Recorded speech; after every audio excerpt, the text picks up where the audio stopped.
Shalom Jemaat GKI Klasi Solo dimanapun saat ini saudara berada. Senang bisa berjumpa dengan saudara di dalam program Bina Iman GKI Klasi Solo. Tepat pada hari ini, hari Rabu tanggal 20 November 2024. Mari saudara dimanapun saat ini saudara berada, mari kita bersama-sama datang kepada Tuhan, memohon nikmat dan tuntunannya sebelum kita membaca dan merenungkan sabda Tuhan.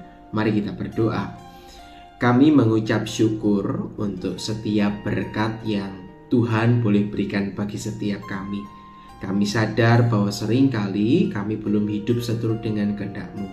Untuk itu di saat ini kami kembali ingin membaca dan merenungkan sabda Tuhan, supaya hidup kami boleh menjadi berkenan di hadapan-Mu. Berikan kami kemampuan, hikmat, dan juga kekuatan, supaya firman-Mu ini dapat kami pahami dengan baik. Terima kasih ya Bapa, di dalam nama-Mu kami boleh berdoa dan mengucap syukur. Haleluya, amin. Saudara-saudara yang kasih Tuhan, apakah akhir-akhir ini saudara menyadari bahwa menjadi orang Kristen di tengah kehidupan kita saat ini bukanlah sebuah perkara yang mudah? Ada banyak tantangan dan pergumulan yang terus silih berganti menyapa kita. Salah satu berita yang masih relevan, yang masih kita dengar saat ini, ada berbagai macam gereja yang masih tidak bisa buka di beberapa daerah. Belum lagi mungkin bagaimana orang-orang yang percaya kepada Tuhan justru menampakkan kehidupan yang tidak seturut dengan kehendak Tuhan. Bukannya menjadi berkat, namun justru sebaliknya, ia justru membuat nama kekristenan menjadi tercoreng. Nah saudara-saudara yang kasih Tuhan, sebenarnya Yesus sudah memperingatkan tentang tantangan dan pergumulan yang akan kita hadapi saat ini. Hal itu tertulis di dalam Injil Markus pasal yang ke-13 ayatnya yang ke-13. Demikian sabda Tuhan.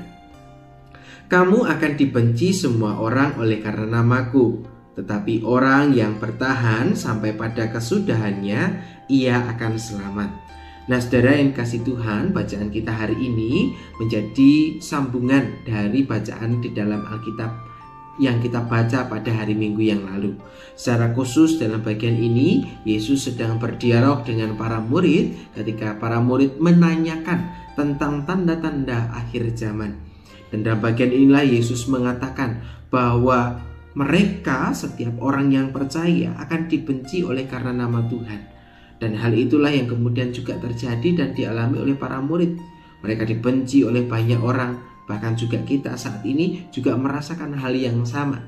Tetapi dalam bagian ini, apa yang Yesus lakukan bukan dalam rangka untuk kemudian menakut-nakuti para murid. Tetapi bagian ini Yesus sampaikan sejak dari awal supaya para murid benar-benar dapat mempersiapkan diri. Mereka boleh dikuatkan, menguatkan hati mereka supaya mereka tidak goyah untuk terus beriman kepada Tuhan. Nah saudara yang kasih Tuhan, firman Tuhan hari ini mengingatkan kepada kita untuk kita boleh terus bertahan dan memperjuangkan iman kita di tengah segala kesukaran yang kita alami. Nah saudara yang kasih Tuhan, menjadi orang-orang Kristen itu bukan perkara yang mudah.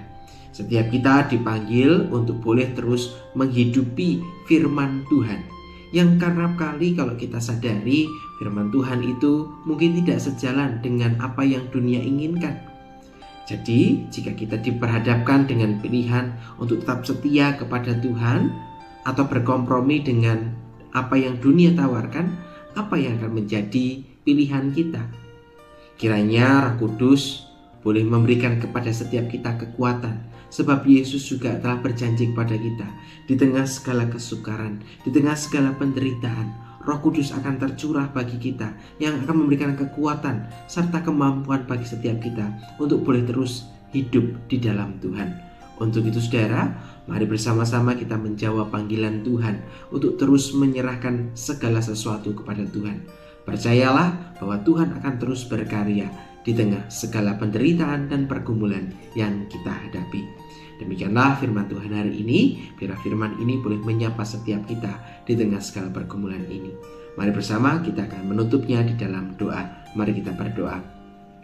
Allah Bapa kami yang bertata di dalam kerajaan surga, kami bersyukur ketika Tuhan mengingatkan kepada setiap kami. Di tengah segala tantangan dan pencobaan hidup yang kami alami, Tuhan menghendaki setiap kami untuk boleh terus datang kepada Tuhan. Karena kami percaya bahwa Tuhan akan terus berkarya di tengah segala kehidupan kami. Untuk itu ya Bapa, curahkanlah Roh-Mu yang kudus, supaya kami bukan hanya dapat memahami, tetapi kami dapat melakukan firman Tuhan dengan kesungguhan hati. Terima kasih ya Bapa. Doa ini kami serahkan hanya di dalam satu nama, yaitu Tuhan kami Yesus Kristus, Tuhan dan Juru Selamat kami yang hidup. Kami berdoa dan mengucap syukur. Haleluya. Amin. Saudaraku yang kasih Tuhan, demikianlah firman Tuhan hari ini. Selamat melanjutkan kehidupan bersama dengan Tuhan. Kiranya kasih Allah terus menyertai di dalam sepanjang kehidupan kita. Tuhan Yesus memberkati kita semua. Sampai jumpa.